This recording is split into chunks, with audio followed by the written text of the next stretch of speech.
With its 13,667 islands, the Republic of Indonesia makes up the world's largest archipelago. Of the numerous islands, Bali is the most well-known. Part of the string of islands known as the Sunda Islands, Bali has inspired many an adventurer with its rich culture and its lively population. Located near the equator, Bali's mountain range was formed through volcanic activity. The small island is carpeted with lush green vegetation and terraced rice paddies, which provide food for its 2.5 million inhabitants. The first Westerner to ever set foot on the island was the famous explorer Marco Polo.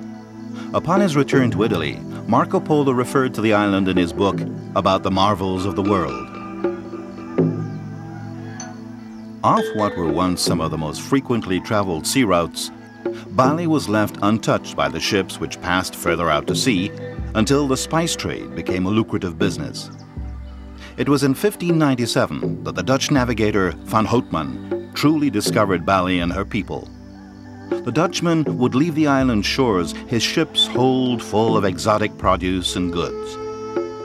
The Dutch got along so well with the island's king and inhabitants that they postponed their departure several times.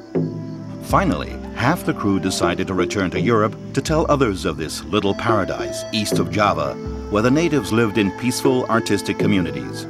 It was a place, they would say, of amazing beauty, where the population respected the traditions which had come from the eternal land of India.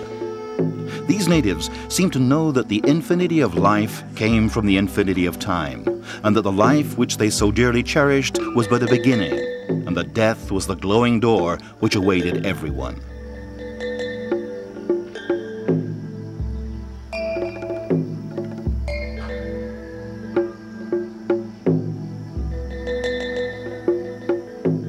Bali is the only Hindu island left in the archipelago since the fall of the Indian empires in this area in the 16th century. Bali plays the same role as preserver of Hinduism that Tibet plays for Buddhist India. The classic Hindu arts, rites, and literature remain unchanged here, whereas many of the other islands have given way to strong Islamic influence. The local religion, known as Hindu Bali, is a combination of animist, Hindu, and Buddhist beliefs.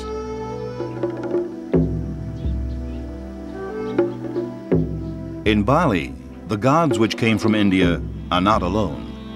Daily offerings are also made to volcanoes, river spirits, homes, and to the all-important ancestors. There are some 20,000 temples here, one for every 100 inhabitants. Every temple, from the simplest to the most ornate, has its own priest or guardian. The Besaki, the mother temple, is the island's oldest sanctuary. Perched some 900 meters up on the side of Gunung Agung, the famous volcano, it's the temple where the most important celebrations are held.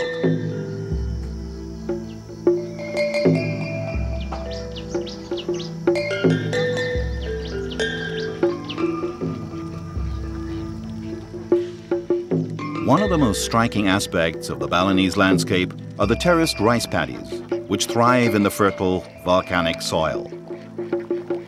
At dawn, the men head towards the rice paddies, followed by ducks, which are taken along to nibble among the uncut rice. The ducks provide an important service by decreasing the insect population. Each rice paddy, or sawa, is irrigated, and the various terraces are flooded through black earth ditches which stand out against the patchwork of lush green fields. Each owner who farms one or more sawas must belong to an irrigation cooperative, which controls the distribution of water to its members. The cooperative is unique in that it's organized as a totally autonomous entity, one which is completely separate from the local political party.